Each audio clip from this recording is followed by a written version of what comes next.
来看台湾艺术家柯文用伊的水墨画作品《台湾风物图》，拢总有320公尺长、180公分悬。柯文用表示，讲本地作品有300多公斤，若准备摕出来展览是真费气的。即马透过科技，互100度变做是用投影的方式，会当来震动，重新呈现过，伊讲看起来也真新鲜。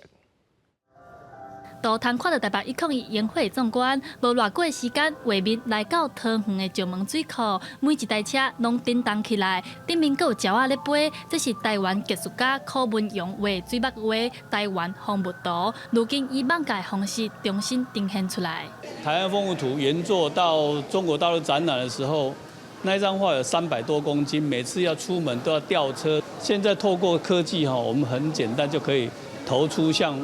我的原作一样的一个逼真。台湾风物图是柯文用30当前的作品，拢总有320公尺长、180公分悬，用水墨画画出来台湾的民俗风情、自然风景等等，嘛，互人讲是台湾的清明上河图。导演分享讲，要甲袂震动的山水画透过投影，以网界的方式呈现，有真大的难度。因为这幅画320公尺很长，那必须在沉浸场域做一个无接缝。所以它在我们在缝合的拼接的影像的技术上很难。